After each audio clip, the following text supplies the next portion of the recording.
Hello दोस्तों, स्वागत है आप सभी का आपके अपने YouTube channel Panchu Navodaya classes में। तो दोस्तों, आज हम डिस्कस करने वाले हैं जवाहर नवोदय विद्यालय चयन परीक्षा के सिलेबस के बारे में। आखिर क्या है परीक्षा पैटर्न। तो दोस्तों, आपसे रिक्वेस्ट है कि इस वीडियो को आप लास्ट तक जरूर देखिएगा। तो चलिए दोस्तों, बिना किसी देरी के वीडियो स्टार्ट करते हैं। ये जो मैं सिलेबस डिस्कस करने वाला हूँ ये क्लास 6 के लिए है। तो दोस्तों, जवाहर नवोदय विद्यालय चयन परीक्षा कक्षा 6वीं के लिए कुल 3 खंड होते हैं। आइए बारी बारी से इस तीनों खंड के बारे में हम विस्तार से जानते हैं। तो दोस्तों, जैसा कि आप ब्लैक बोर्ड में देख सकते हैं कि पहला खंड है हमारा मानसिक योग्यता का, जिसमें से 40 प्रश्न पूछे जाएंगे और उसके 50 नंबर मिलेंगे। अब दोस्तों बात करते हैं हमारा दूसरा सेक्शन का। तो दोस्तों वो है अंक गणित। जी हाँ दोस्तों, अरिथमेटिक आपसे पूछा जाता है। इसमें से 20 प्रश्न पूछे जाएंगे जो 25 नंबर के रहेंगे। अब दोस्तों तीसरा सेक्शन हमारा है वो भाषा परीक्षण का है, जिसमें से 20 प्रश्न इसमें से पूछे जाएंगे और कुल 25 नंबर के रहेंगे। तो दोस्तों, अगर हम टोटल प्रश्नों और अंकों की बात करें तो यहाँ पे कुल 80 प्रश्न रहता है, कुल 100 अंकों का। दोस्तों, इसके लिए आपको 2 घंटे का समय दिया जाता है। इसी 2 घंटे में आपको पूरा पेपर हल करना रहता है। आइए दोस्तों, इसके कौन कौन से भाग हैं उसे और डिटेल में जानते हैं। दोस्तों, पहला सेक्शन है मानसिक योग्यता का। इसमें कुल 10 खंड हैं और सभी खंडों से 4-4 प्रश्न आते हैं, यानी कि 4 × 10 टोटल 40 क्वेश्चन हो गया दोस्तों। एक भाग से 5-5 नंबर के प्रश्न आते हैं। तो दोस्तों, जैसा कि आप देख सकते हैं कि खंड 1 में मानसिक योग्यता के कुल 10 भाग हैं। प्रत्येक भाग से 4-4 प्रश्न आएंगे जो 5-5 नंबर के रहेंगे। तो दोस्तों आइए देखते हैं। पहला भाग है वर्गीकरण का। दोस्तों, इसमें आपको एक असंगत वाली आकृति को छांटना पड़ेगा। उसके लिए आपको अपने OMR उत्तर पुस्तिका में गोला लगाना पड़ेगा। अब दोस्तों, दूसरा जो भाग है वो है समान आकृति की खोज। दोस्तों, आपको जो प्रश्न चित्र रहेगा वैसा ही सेम टू सेम चित्र आपको अपने ऑप्शन में खोजने होंगे। अब दोस्तों मैं बात करता हूं तीसरे नंबर की। तो यहाँ पे आकृति पूर्ति। जी हाँ दोस्तों, आपको आकृति दिया जाएगा जिसमें से एक खंड उसका खाली रहेगा। ऑप्शंस की मदद से आपको उस आकृति को पूर्ण करना पड़ेगा। अब दोस्तों चौथे नंबर की बात करें तो श्रृंखला है। ये दोस्तों सीरीज का है, यानी मान लीजिए ये ऊपर की तरफ है, अब ये इधर हो गया, अब नीचे, फिर इधर। तो दोस्तों ऐसा टाइप का सीरीज चलता है। अब दोस्तों मैं बात करूं 5वें नंबर पर तो सादृश्यता। सादृश्यता में दोस्तों आपको मान लीजिए ये छोटा वाला वृत्त है तो इसके समान दिखने वाले 2 वृत्त बन गए। अब मान लीजिए यहाँ पर एक छोटा सा आयत बन गया, तो यहाँ पर क्या बनेगा, ऐसा प्रश्न रहता है। तो दोस्तों इसको जिसका संबंध इसका इसके साथ है वैसा ही संबंध इसका इसके साथ रहेगा।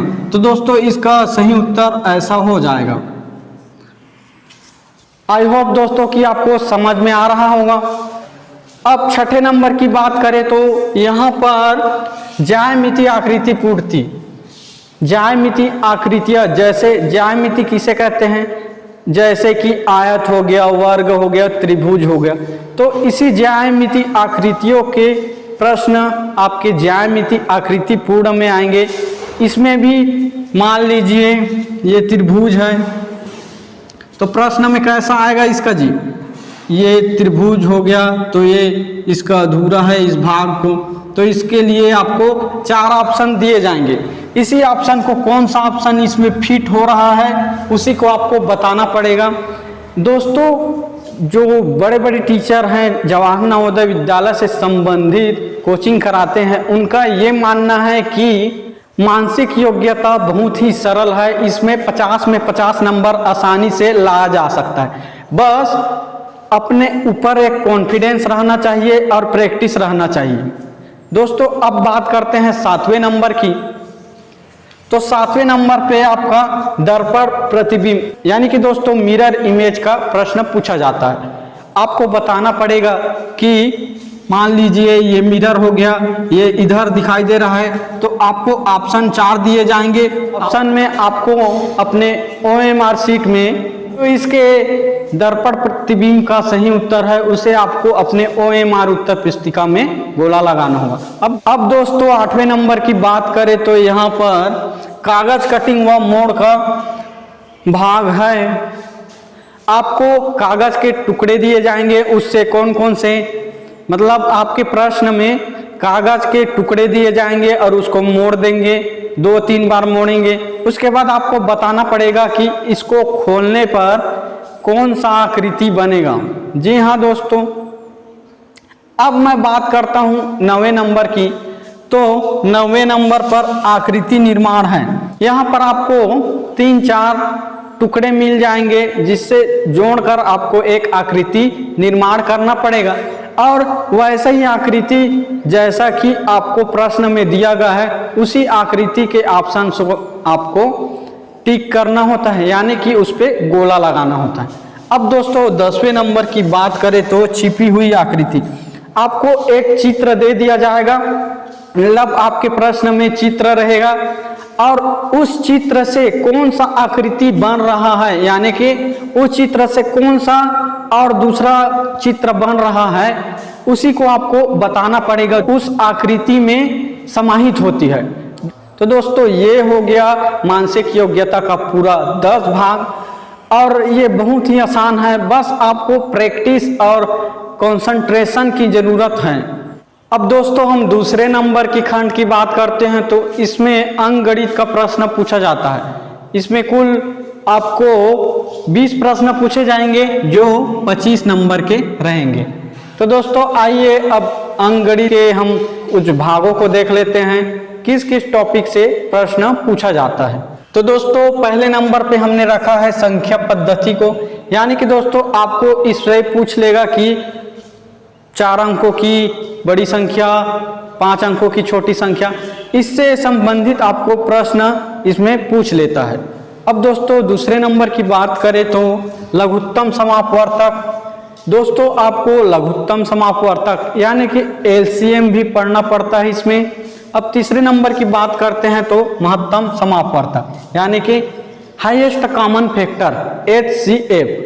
अब मैं चौथे नंबर की बात करूं तो इसमें दशमलव संक्रिया। जी हाँ दोस्तों, दशमलव को आपको जोड़ना, घटाना, गुणा, भाग ये सब आपको दिया जाएगा। दोस्तों 5वें नंबर की बात करें तो भिन्न को भी पढ़ना पड़ेगा।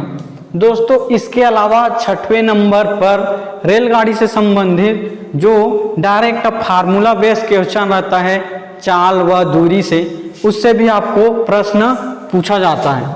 7वें नंबर पे बात करूं तो एक नियम का प्रश्न पूछा जाता है, जैसे कि इतने रुपए में इतना सामान आ रहा है। मान लीजिए 100 रुपए में 5 केला आ रहा है तो 1 केला का मूल्य बताइए, या फिर 20 केला कितने रुपए में आएगा। ये सब एक नियम के उदाहरण हैं। अब अगर मैं 8वें नंबर के भाग की बात करूं तो इसमें काम और समय का प्रश्न है, जैसे कि कोई A नाम का व्यक्ति है वो काम इतने दिन में कर रहे हैं, 10 दिन में कर रहे हैं, और कोई B नाम का व्यक्ति है वो अपना काम 5 दिन में कर रहे हैं, तो दोनों मिलकर उस काम को कितने दिन में करेंगे। अब अगला हमारा जो भाग है वो है सरलीकरण का। इसमें आपको बोर्ड मास के रूल पढ़ना पड़ेगा, बोर्ड मास के रूल के बिना सरलीकरण को बनाना मुश्किल है। अब अगले नंबर के भाग की बात करें तो यहाँ पे औसत दिया गया है, यानी कि जवाहर नवोदय विद्यालय चयन परीक्षा में हमको औसत भी पढ़ना पड़ता है। औसत से लगभग 1 से 2 प्रश्न हर साल देखने को मिलता है। अब अगर मैं अगला बात करूं तो यहाँ पे साधारण ब्याज भी पढ़ना पड़ेगा। साधारण ब्याज से भी लगभग हर साल 1 से 2 प्रश्न आ ही जाते हैं। तो दोस्तों ये था गणित का खंड। दोस्तों अगर मैं सेक्शन 3 की बात करूं तो इसमें भाषा परीक्षण पूछा जाता है, जिसमें आपको 4 अनुच्छेद पूछे जाएंगे। प्रत्येक अनुच्छेद में 5-5 प्रश्न पूछा जाएगा और इसी में आपको व्याकरण जैसे कि संज्ञा, सर्वनाम, ये सब आपको इस भाषा परीक्षण के अंतर्गत पढ़ना पड़ेगा। कुल 4 अनुच्छेद पूछे जाएंगे, प्रत्येक अनुच्छेद में 5-5 प्रश्न पूछा जाएगा, यानी कि दोस्तों कुल आपके 20 प्रश्न इससे पूछे जाएंगे और जो कुल 25 अंक के रहेंगे।